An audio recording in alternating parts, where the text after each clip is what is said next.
Moi, personnellement, je ne crois pas que Joséphine ait été franc-maçonne.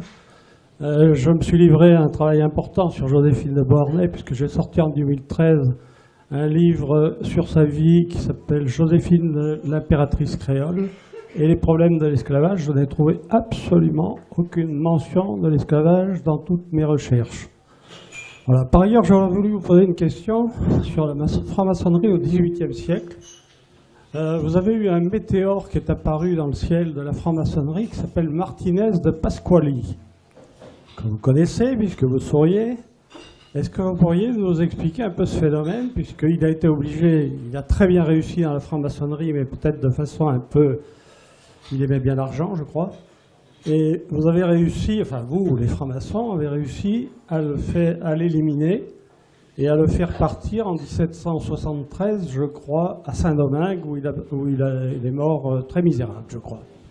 Et sans fonder une nouvelle loge là-bas. Alors, à l'intérieur de la franc-maçonnerie naissent régulièrement, parce que ça peut se toucher très facilement, des mouvements relativement illuminés. D'ailleurs, parfois on nous dit les Illuminati, ils sont peut-être, pour ceux qui connaîtraient, hein, sont peut-être pas très loin de la maçonnerie. Donc il y a toujours à l'intérieur de la maçonnerie, parce qu'il y a des rites, parce qu'il y a un souchage de légendes extraordinaires, il y a toujours la possibilité de faire apparaître des rites, des pratiques qui sont enfumées de beaucoup d'apparence et qui derrière tendent à l'escroquerie. Et Martinez de Pasquali est tout à fait l'exemple, voilà, sur ce terrain-là. Et c'est pour ça qu'entre autres existent les obédiences. Les obédiences tentent de canaliser et tentent de limiter cette déviance potentielle, mais au-delà de la critique de cet homme, et vous savez que Bordeaux est très important là-dessus, puisque les îles nous intéressent beaucoup, au-delà de ça, moi ce qui m'intéresse plus, c'est que quelle est cette société dans laquelle on vit, où des gens tellement équilibrés, tellement formés, il paraît qu'aujourd'hui, Bac plus 5 est devenu une évidence. Dans cette société tellement formée, pourquoi y a-t-il autant de recherches autour du mystérieux, de l'ineffable, de l'inexplicable, dans toutes ces dimensions possibles? Et on revient à ce qu'on disait tout à l'heure, peut-être qu'il y a une vraie provocation à penser, à reconsidérer la façon dont on explique et dont on se situe dans l'univers, parce que la démonstration de causalité, la systématique façon de démontrer ce qu'a choisi la science, et nous sommes éduqués de cette espèce de matérialisme méthodologique, ben ce matérialisme méthodologique nécessaire dans l'éducatif, mais qui s'est emparé de tout, plus de poésie, plus de musique dans nos écoles, sauf choix des parents, à la maison. Donc on a peut-être perdu une dimension d'habiter le monde, et ces mouvements-là n'ont pas d'excuse à ce moment-là, mais on est toujours sous cette voie. Par exemple, au Grand Orient de France, existent des rites égyptiens. Et alors, bon, s'ils sont avec nous, pourquoi pas? Et pourquoi ils sont là? Ben parce que Napoléon, vous savez, fait une expédition en Égypte, quasiment tous les scientifiques sont tous francs-maçons, et on s'en va en courant, c'est pas un retour glorieux, mais on a laissé des bonnes traces en Égypte. En tout cas, ils ramènent un rite égyptien. Et c'est pas très grave de pratiquer métaphoriquement des liens avec Khéops, mais attention aux esprits fragiles qui vont confondre l'évocation et la souche réelle. Donc ce qui m'interroge plus dans votre question, qui est tout à fait pertinente, peu importe l'histoire, mais aujourd'hui, comment se fait-il qu'on ait autant d'esprits? Alors si c'est le complot, c'est négatif, mais ça peut être des rêves et c'est aussi dangereux.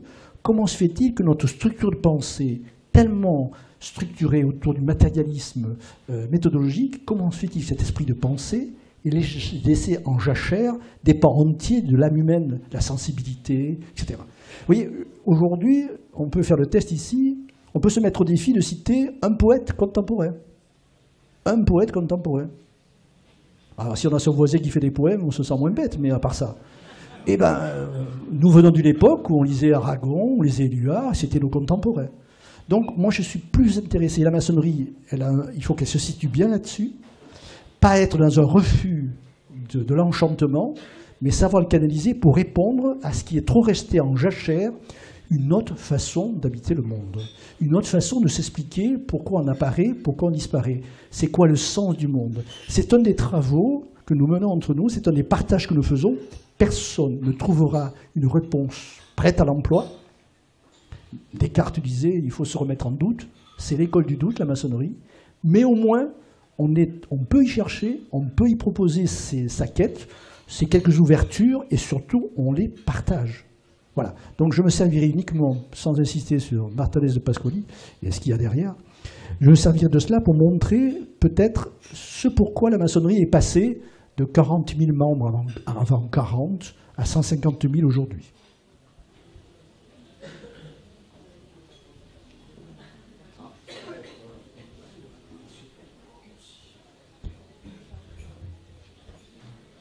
Bonsoir. J'ai l'impression que vous avez extrêmement minimisé le rôle des francs-maçons et des lois anti-francs-maçons dès 1940, en disant qu'il y avait 570 francs-maçons qui avaient été... c'est ça, hein? Il y en a environ 600 qui ont perdu la vie en tant que francs-maçons. Mais ceux qui ont perdu la vie parce qu'ils étaient dans la résistance, oui, ils n'avaient pas une étiquette franc-maçon. Voilà. Et non, ils en avaient... Jean Moulin n'est pas compté, dans les 600. Absolument. Et les premières lois antisémites sont des lois à la fois antisémites et à la fois contre les francs-maçons. Ce sont les premières qui apparaissent on a une chance. dès 40. On a une chance, dans la course au rejet, on est d'avant. On est avant, on date d'août 40. Malheureusement, c'est vrai. Oui, malheureusement. Et la raison est profonde et la suivante, c'est que Pétain disait, juif, c'est pas sa faute, c'est de naissance. Le franc-maçon, il a choisi sa pensée. Voilà. Et donc j'ai l'impression que vous avez quand même minimisé le nombre de francs-maçons qui ont réellement payé de leur vie et qui sont entrés en résistance en disant on n'a pas vu exactement ce qui s'est passé. Voilà. Alors, si vous surenchérissez sur les qualités des maçons, moi je suis que tout oui. Si vous surenchérissez... Je ne surenchéris pas, mais je pense que c'est une vérité historique.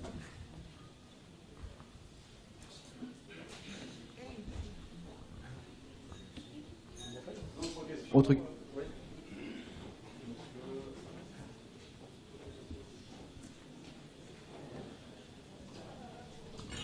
Bonsoir monsieur.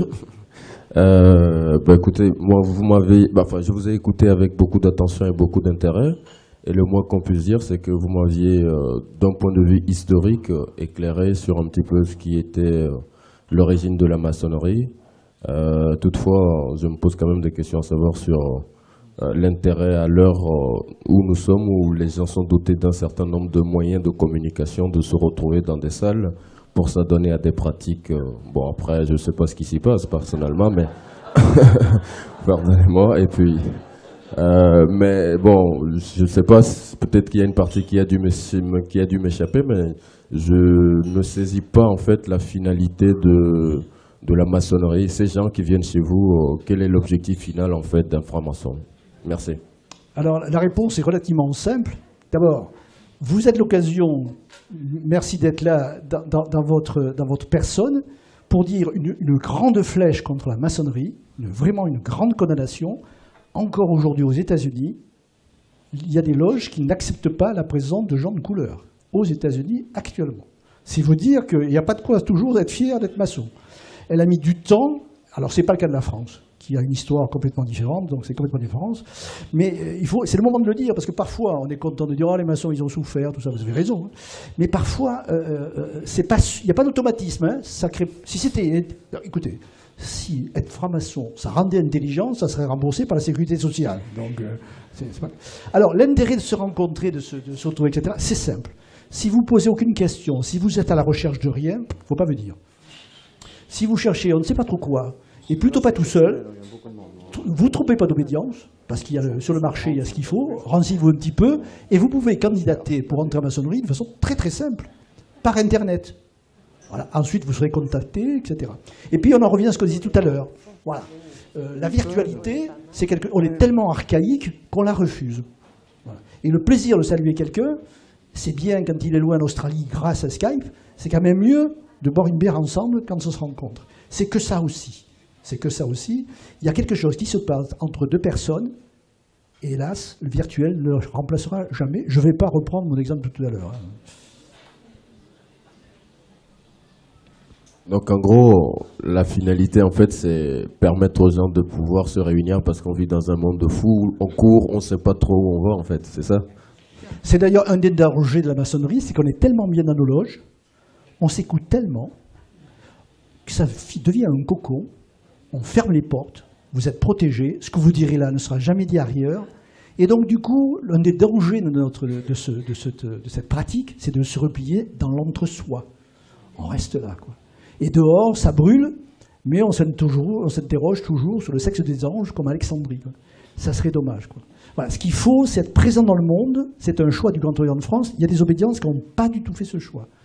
Dans une loge, on se structure, on réfléchit, on se déplace, et c'est après, en tant que membre de syndicat, d'un parti politique, d'une association, qu'on fera preuve de ses qualités. Le Grand Orient de France souhaite être aussi présent, aussi en tant que tel, un témoignage dans la cité. C'est un choix, ce que font tous les anglo-saxons, c'est un choix qui a été fait en France, par le Grand Orient seul, mais c'est plutôt un choix exceptionnel. Une autre question, peut-être? On a encore un peu de temps. Oui, bonjour. J'aurais aimé savoir quelles sont les relations qu'entretient votre ordre avec un ordre qui me paraît assez proche, je pense aux Rosicruciens, et quelles sont les différences fondamentales entre les deux. Alors, sur le monde rosicrucien, moi, j'en suis resté à ce qui a été dit au XVIIe, XVIIIe, et donc je n'accède pas. Je ne peux pas le définir, je ne le connais pas. Alors, c'est une réponse aussi, ça veut dire qu'il n'y a aucun rapport. Oui. Voilà, je vous remercie d'abord pour votre intervention. Je voulais vous poser une question concernant la place des francs-maçons à Cuba. Régime communiste, et j'ai été très frappée. Pour moi, dans les régimes communistes, les francs-maçons avaient toujours été persécutés. Or, à Cuba, les francs-maçons ont pignon sur rue. Le temple franc-maçon à Cuba est énorme et on ne voit que ça. Il est en face de l'église où est allé le pape des jésuites. Donc, on a d'un côté les jésuites et de l'autre les francs-maçons. Et dans chaque ville cubaine, il y a des loges francs-maçonnes et les gens qui accueillent, les francs-maçons qui accueillent les voyageurs. Et donc j'ai été très surprise. Je sais que les indépendantistes au XIXe siècle, les grands mouvements nationalistes étaient aux mains des francs-maçons, enfin étaient tenus par des francs-maçons. Mais je me demande comment les francs-maçons ont réussi à garder pignon sur rue dans un régime quand même plus ou moins totalitaire. Mais voilà. Vous avez raison, je n'ai pas insisté là-dessus quand j'ai jeté un manteau sur le... Mais ça corrobore votre exemple, ce que je disais tout à l'heure. L'Amérique du Sud est une exception. Par exemple, au temps de la dictature argentine, les loges n'ont pas été embêtées. Non, mais la dictature argentine n'a rien à envier au Cuba et réciproquement, en termes de contrôle de la pensée et de l'emprisonnement. Ça, je crois que de ce côté-là, le jeu égal est bon. Et donc, avec Chavez, c'est pareil. Donc, qu'est-ce qui se passe? C'est la marque que je vous disais tout à l'heure, c'est-à-dire qu'il y a une telle imprégnation de l'accession à l'indépendance des pays via les grands maçons du XIXe siècle, qui n'ont jamais été inquiétés, ni à Cuba, ni en Argentine, ni au Pérou, ni au Venezuela, de ce que je connais. Voilà.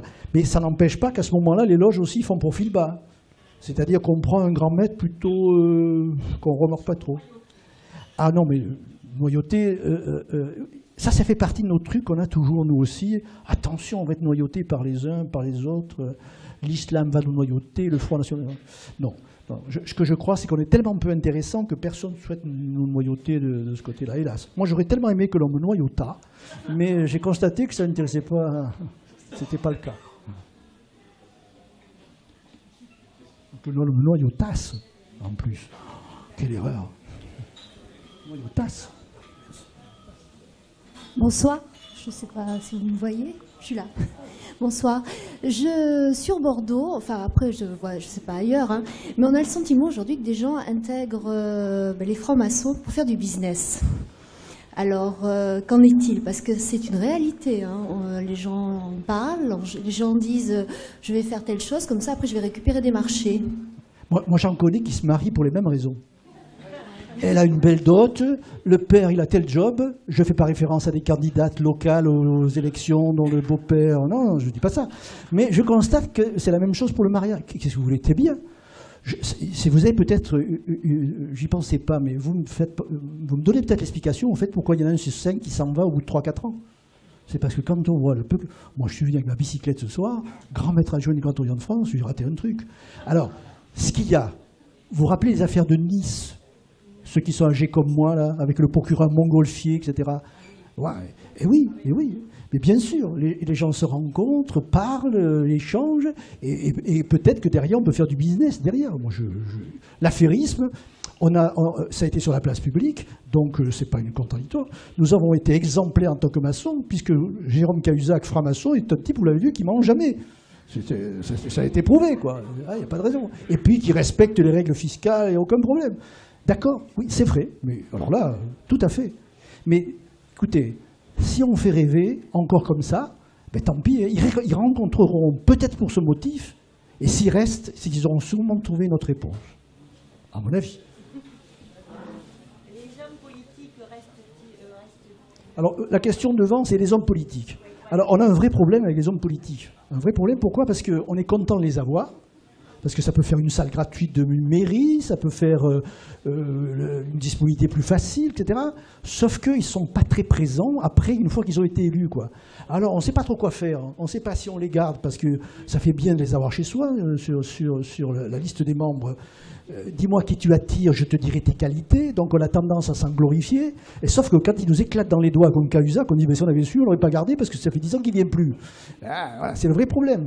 On a un autre exemple célèbre dans la région, voilà, qui est un homme très connu, très célèbre. Ne livrons pas les noms en pâture, c'est pas d'idée. Évidemment, à chaque fois qu'il est pris dans un petit truc gênant, on se dit ben, on n'aurait pas le garder. Mais le reste du temps, on est content de l'avoir. Donc ça fait partie de l'orgueil qu'on a chez soi. Dans sa famille, il y en a toujours un dont on est content de sa réussite sociale. C'est pas toujours lui qui a le meilleur comportement. Donc les hommes politiques, pour faire simple, on peut parler de Manuel Valls. Manuel Valls, vous savez, qui est très ami avec l'ancien grand maître du Grand Orient de France, Boer. Ils montent ensemble derrière Rocard. Voilà. Mais Manuel Valls a fait un passage au Grand Orient et est reparti. Mais ça fait partie, ce que j'ai dit tout à l'heure, quoi. Dans un cursus politique, aujourd'hui, est-ce que les partis politiques remplissent les fonctions qu'ils remplissaient avant en tant que formateurs? Donc c'est pas si sûr, même s'ils l'ont bien rempli à un moment donné. Et peut-être que le passage en maçonnerie est un temps où on apprend un peu la parole, un peu le silence, un peu la réflexion sur soi-même. Peut-être que c'est une espèce de propédeutique qui enrichit. Mais on est loin du début du XXe siècle où dans un Conseil des ministres, il y avait sur 16 maçons, sur 16 ministres, 12 des maçons. Aujourd'hui, on les compte, il y en a toujours 3 ou 4. Voilà. Mais tant qu'on nous prête de l'influence, on va dire qu'on en a. C'est jamais, ça peut nous servir. Bonsoir. J'attrape la perche que vous nous avez tendue tout à l'heure lorsque vous avez parlé de la Société des Arts et Métiers. Et en fait, j'aimerais savoir si ce sont des légendes ou si, puisque bon, je suis bien placé pour savoir que les deux ordres partagent par exemple des symboles, et savoir s'il y avait un lien historique ou tout simplement non. La Société des Arts et Métiers s'enracine tellement dans l'ordre cistercien qu'on ne va pas, moi, oser vous dire au Grand Orient de France, vous savez, on est proche des cisterciens. Voilà, ça foutait, moi. Moi, j'ai visité donc, le cœur de l'origine des arts et métiers, et tout le monde sait qu'ici, l'école est construite avec le rappel du clocher et tout, quoi. Voilà. Bon, je ne sais pas trop, moi, j'ai pas d'éclairage particulier, je ne suis pas assez historien pour le savoir. Ce que je sais, c'est que, tiens, il n'y a pas longtemps, chez nous, c'est vrai qu'un jeune arts et métiers, très jeune, est rentré chez nous, et s'est fait initier. Bon, l'important, on n'en a aucune idée. On n'a aucune statistique socio-professionnelle d'origine au Grand Orient de France. C'est strictement prohibé chez nous. En fait, la question ne portait pas forcément sur les statistiques, c'était plus au niveau... pour rebondir sur la symbolique, en fait. Ouais. Non, il y a quelque chose qui... mais moi, je ne connais pas les pratiques des arts et métiers. Je ne peux pas en parler donc trop savamment. Mais ce qui est commun, quoi, ce qui me semble être un creuset... c'est l'importance de l'appartenance qui vaut plus que ta personne. En gros, pour simplifier, une vision holiste, c'est-à-dire le tout vaut plus que les composants, avec le danger que ça peut représenter, mais aussi la formidable école que ça représente dans la société d'aujourd'hui, où moi d'abord, mon ego, ma pomme passera avant celle des autres. Donc peut-être qu'il y a quelque chose qui semblerait commun dans les pratiques, dans l'humilité qu'on doit ressentir pour appartenir. Si on fait taire quelqu'un pendant 2 ans, alors que c'est peut-être le plus brillant de la loge, pourquoi on se passe de sa parole? Mais ce n'est pas pour nous. c'est parce que c'est pour lui. Surtout s'il est en pleine maturité, et si pendant 2 ans, il s'entend dire « mais ce que tu as à dire ne nous importe pas, c'est ce que tu vas écouter qui est le plus important », c'est peut-être un temps pour lui pour faire un point fixe avant un nouveau décollage. En gros, l'initiation, c'est une sorte de renaissance. Moi qui m'appelle René, je sais de quoi je parle. Donc c'est peut-être une deuxième façon de se dire « j'étais dans ma vie, je fais un point, peut-être que je peux être autrement ». D'ailleurs, une petite anecdote, dans la maçonnerie espagnole, un peu comme les scouts, ils se donnent toujours un nom de totem, si je puis dire. Vous voyez, c'est curieux, c'est comme si on retrouvait des systèmes de pensée qui ont été balayés par l'Occident. On disait tout à l'heure l'analogisme, mais le totémisme, alors il y a longtemps que je ne sais plus ce que ça veut dire. Et il y a comme une volonté d'être dans cet endroit où la seule magie qui est partagée, c'est la magie que le groupe accepterait. Il me semble que c'est là que ça se situe. Ce n'est pas l'histoire du compas, de l'équerre, de la truelle, etc., qui sont importantes. C'est plutôt ce partage, cette notion d'appartenance qui vaut plus que ta personne. Je crois que c'est comme ça que je dirais le fond, l'atanor, comme disait Jean Chic, l'atanor commun entre l'appartenance à, je ne sais plus comment ça s'appelle, les anciens des arts et métiers, là, et puis la franc-maçonnerie. Vous donnez la définition de la religion religérée, alors vous avez, attendez, la religion, non. L'origine étymologique de religion a 2 sens. Et oui, et il n'y a pas que religéré, il y a aussi délié. Donc l'origine étymologique est double. Alors on a la chance d'avoir les 2. Voilà, alors je pense qu'il va falloir poser peut-être la dernière ou les dernières questions, parce que effectivement le temps autorisé est atteint. Donc peut-être une dernière question avant la conclusion de Stéphane Barry. Madame. Bonsoir et merci pour toutes ces explications qui m'ont beaucoup intéressé. En parlant d'hommes politiques, il y en a un que j'affectionne particulièrement, c'est Victor Selcher, qui a énormément fait avancer la société. J'en suis un exemple tout à fait, contrairement à Joséphine de Beauharnais. Il paraît qu'il aurait été franc-maçon. Est-ce que vous pouvez me donner un petit peu quelques renseignements là-dessus? Écoutez, moi je ne suis pas historien de profession, je dirais comme vous qu'il a appartenu, mais s'il y a quelqu'un qui est confirmé à l'histoire, il lui dira plus que moi. Voilà. La réponse, vous l'avez. Mais le danger, quand on fait ce genre de conférence, c'est d'étaler les belles âmes et d'oublier un peu les autres, vous voyez. On va dire Jean Moulin, mais peut-être que le passage de Maurice Papon, on n'ose pas trop le dire. Moi, je crois qu'il faut le partager, non pas pour vous rassurer, mais pour vous dire qu'il n'y a pas de déterminisme, quoi. Ce n'est pas l'appartenance qui fait la personne. Et que le travail, il appartiendra à chacun en liaison, en partage. Et le plus important pour nous, c'est peut-être ce dernier mot qui a été rajouté, Robespierre avait un peu oublié, quoi, mais qui est liberté, fraternité, liberté, égalité, qu'en 48, on ait rajouté fraternité, c'est quand même pas mal. Bonsoir. Moi, j'ai 3 questions, en fait, en résumé. Puisqu'il s'agit d'histoire de la franc-maçonnerie, je voulais savoir, est-ce que la franc-maçonnerie a des origines égyptiennes? Deuxième question, est-ce que... Bon, j'ai entendu dire qu'en Angleterre ou en Écosse, la franc-maçonnerie a beaucoup joué sur l'abolition de l'esclavage. Deuxième question. Troisième question, j'ai entendu aussi dire que la franc-maçonnerie a influé sur la détermination de la devise de la République française, c'est-à-dire liberté, égalité, fraternité. Je voulais savoir sur ces 3 questions. Alors ça va aller vite. Lié avec l'Égypte mythique, rien de solide, mais confirmé par les historiens, mais référence mythique, on évoque l'Égypte, mais je pense que la connexion n'est pas réelle. Deuxième question, l'esclavage. Avec Bordeaux, on est bien placé pour en parler. Il y a autant d'un côté que de l'autre. La position les francs-maçons, ceux qui ont lutté contre l'esclavage sont extrêmement actifs, mais il y a des loges qui sont rétives à ça. Donc on n'a pas de quoi dire il y avait une pensée unique, et il y a rarement de pensée unique. Mais c'est vrai que ceux qui ont lutté contre l'esclavage ont été très actifs à l'intérieur des loges maçonniques. Puis votre dernière question sur la devise de la République, la devise apparaît en 1792 sans nous. Hein. Vous savez qu'on impute la Révolution française aux francs-maçons. Ils ne sont pas plus d'un côté que de l'autre.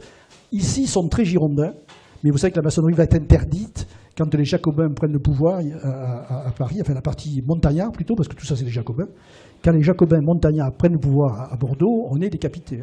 Et on en guillote quelques-uns, place Gambetta. Donc sur la devise, elle naît sans nous, la couche liberté apparaît avec, au moment de Lamartine, là, et je pense que la maçonnerie influence un peu, mais elle ne peut pas non plus revendiquer cette devise, puisqu'elle ne l'adoptera, elle, qu'après 1870. Bien, merci René Rampenou. Merci de nous avoir apporté tous ces éclairages.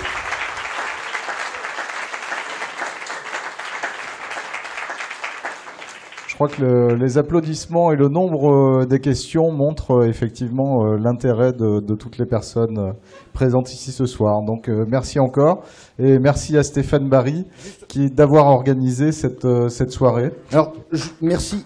Juste quelques... Bon, un grand merci à vous deux, encore une fois. Merci à vous tous d'être venus aussi nombreux. Quelques petits points. Pour ceux qui veulent continuer, le Plana fait aussi restaurant. Donc après, si vous voulez poursuivre la soirée agréablement, vous êtes les bienvenus, naturellement. Le café historique, la prochaine conférence que nous organisons, c'est le 4 novembre avec monsieur Fabrice d'Almeida, qui est un historien internationalement connu, et c'est un grand plaisir aussi de le recevoir autour d'un tout autre sujet, donc qui traitera des serial killers. Et puis ensuite, vous pouvez aussi visiter et découvrir 2 expositions auxquelles nous avons participé actuellement au Musée d'Aquitaine, au Centre Jean Moulin, sur la propagande. Un tout dernier point, des livres sont à disposition pour ceux qui veulent approfondir soit les travaux de René Rampenou, soit l'histoire de la franc-maçonnerie. Donc je vous invite maintenant à pouvoir les consulter si vous le souhaitez. Et encore un grand merci et à très bientôt, j'espère.